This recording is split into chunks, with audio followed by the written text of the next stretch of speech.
Cultural પ્રેસમાં આપ સૌનું હાર્દિક સ્વાગત છે। આવો જોઈએ આજના સમાચાર।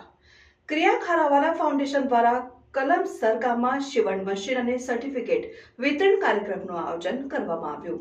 ક્રિયા ખારાવાલા ફાઉન્ડેશન દ્વારા 16મી જુલાઈ 2024ના રોજ કલમ સર ગામમાં શિવણ મશીન અને સર્ટિફિકેટ વિતરણ કાર્યક્રમનું આયોજન કરવામાં આવ્યું હતું।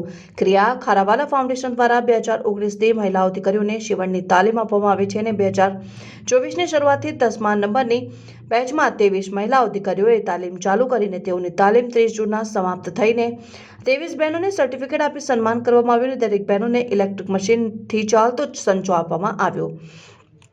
જય કેમિકલમાંથી સુનિલભાઈ Mishra B institute of technology Vallabh Vidyanagar દ્વારા ચાલતો કોમ્યુનિટી ડેવલપમેન્ટ થ્રુ પોલિટેકનિક માંથી જાગૃતિ બહેન અને નિકેશા બહેન અને કેમ્બે કંપનીમાંથી હસમુખભાઈએ મહેમાન તરીકે કાર્યક્રમમાં હાજરી આપી હતી। મહેમાનોને બહેનોની પ્રગતિ જોઈને ઘણો આનંદ થયો અને આગળ પણ આવી જ રીતે મહેનત કરતા રહેવાનું જણાવવામાં આવ્યું। બહેનોએ પણ તેઓના અનુભવની વાતો કરી અને ક્રિયા ખારાવાલા ફાઉન્ડેશનનો આભાર માન્યો। ક્રિયા ખારાવાલા ફાઉન્ડેશન દ્વારા તેઓના 2 બહેનો પારુલબહેન અને સુમિત્રાબહેનને સન્માનપત્ર આપવામાં આવ્યા અને આ બહેનો દ્વારા ક્રિયાના એક બહેનને સમયસર સારવાર માટે દવાખાનામાં દાખલ કરી બહેનોનો જીવ બચાવવામાં આવ્યો હતો અને ક્રિયા ખારાવાલા ફાઉન્ડેશનના સાદગી બહેને સૌનો આભાર માની કાર્યક્રમની સમાપ્તિ કર્યો હતો।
તમે જે